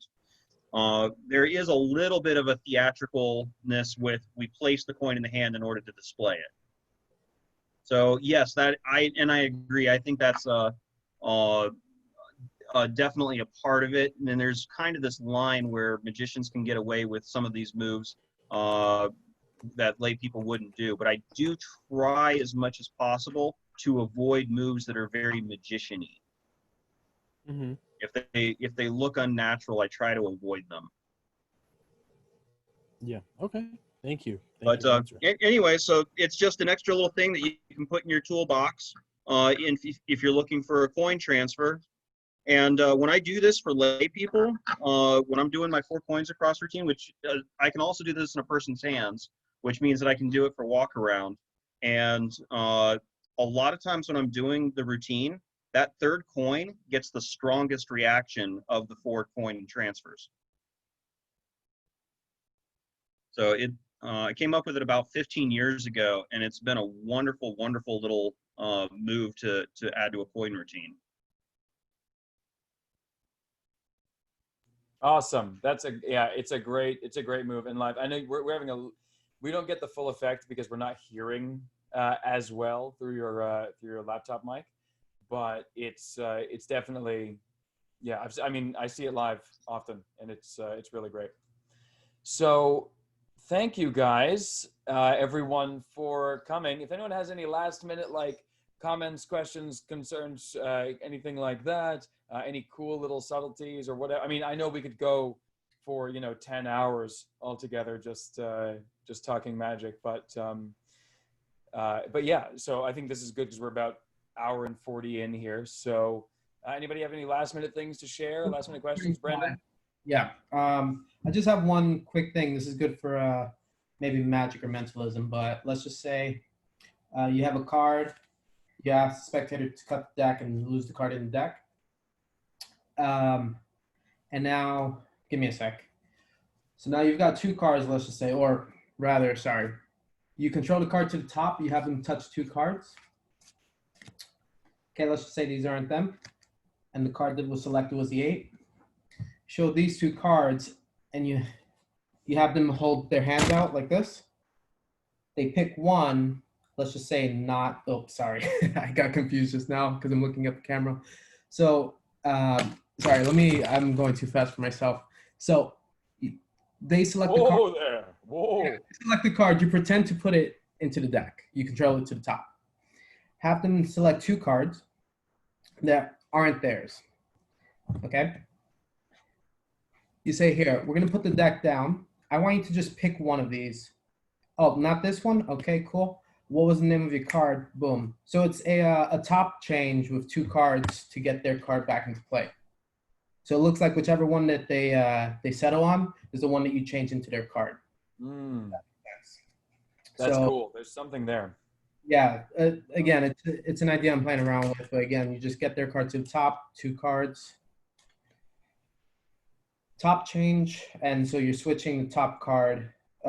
You're getting rid of the top card. You're adding theirs to the bottom. Okay. and you can miscall and say, okay, we have the king and the 2. Which one do you want? Let's just say they say the king. You say, here, you hold that. Let me just see, what was your card? Boom, and it changes. Or if they say they want the 2, you put that in their hand and change the 2 into their card in their hand. So it's just that little bit. Amazing. Very good. That's awesome. Thanks, man. Thanks for sharing. All right. So I guess that's going to be probably it. Anyone else have any last minute things? Cool. Hey, Vile, there he is. You got yourself working. Look at you're muted, brother. Push your button there. Mute. I got it. Hey, there he is. Ladies and gentlemen. I was in the shower. Sorry. When Cole was It doing wouldn't be his, amazingly appropriate if I, popped on it. I'm just glad the video wasn't on and the audio and all that. Did you see Cole was doing his doing the pen thing? I caught that. Yeah, I caught the ace thing, and I just caught the very tail end of Monster doing something, and I didn't catch the whole setup with that. And it's so cool to see her. I met her a long time ago when Dan Sperry actually introduced me. Does Holly go by Monster these days? I don't even know. I used to, and Dan Sperry does call me that still, but everyone else knows me as Holly. Right on. Well, anyway, hey, thanks for the invite too. I really appreciate that. Sure, man. Hey, but, Cole, look, this is the guy. Show us the wand, man. Show us the muscle pass. Oh. Okay, yeah, I guess I do have a wand. Can you see that? Yes. It's a muscle pass with a pen, essentially, though. There you go, man. Look at that. Great minds. Crap, I lost it. Kind of you're backlit a bit.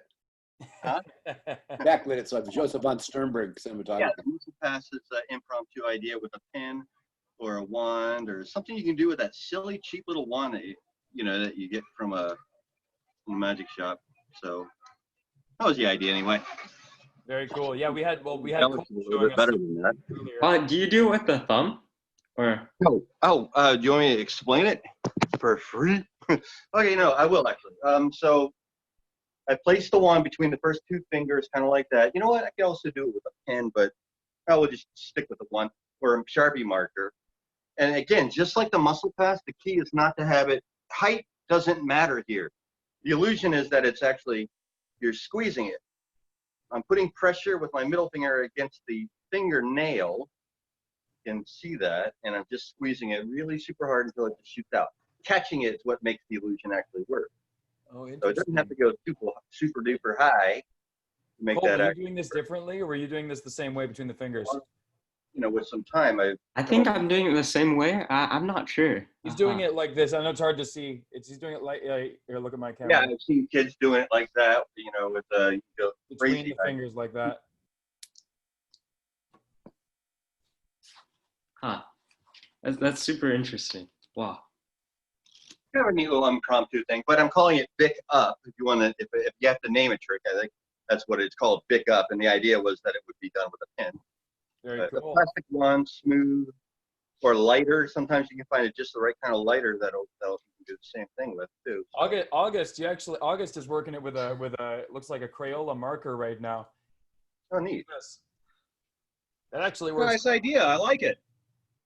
It's fun, yeah. And I've been passing that along through all the channels to see if anyone's seen it, done it, performed it, or done something like that. I'm trying to find the right spot for lighting here. Well, now you and Cole will be sure to mention each other in your publications, hopefully. Cole, yeah. Did I see him on Masters of Illusion, or have I seen him? No. I'm gonna I haven't been on there. Michael, I'm gonna spotlight Cole so you can see him right now. I'm gonna spotlight him. Okay. Yeah, he was doing the same thing earlier. Yeah, right there. Hey, dude. Come up with the same idea. I can't help but think we probably communicated or met at some point. Are you in LA? Yeah, I'm in LA. Oh wait, are you Michael Vile? I think a long time ago. Was it 2 years ago? We were doing the same thing, right? You said that. Holy cow! Wow, it's so nice to meet you again. Oh yeah, it's really cool. Anyway. I did recognize you, and I think you're also friends with Chad Nelson. Yeah, Chad. Well. Yeah. Wow. He's still hanging out, but he's playing secrets all the time. So. That's awesome. Anyway, I'll let you all go. I just wanted to poke my head in and say hi. Well, good to see you, brother. Make some dinner. And we're actually gonna probably call it at that for everybody. Guys, it was a really, really fun time having you all on here. Thanks for understanding. We had to delay the Draven thing, but check out the Draven thing on Monday. We're gonna be doing a webinar with him on his thoughts on booking gigs and keeping clients. So all of that's very good. And thanks so much, everybody, for sharing your magic with us. It's been a lot of fun. It's been a pleasure. On the Facebook page, it said the Draven thing was on Monday, but there was no link that I could find. It's going to be the same. It's going to be the same link from before. I will post the. I'll send you a link personally. I'll post it again on the Facebook page, the actual event page. I thought I'd send it out to our mailing list. Yeah. Oh, perfect. Yeah. I'll send it to you immediately then. Great. Thanks. All right. Thanks, guys. Everyone. It was a lot of fun. Cheers. Thanks, everybody. Bye, guys. Bye.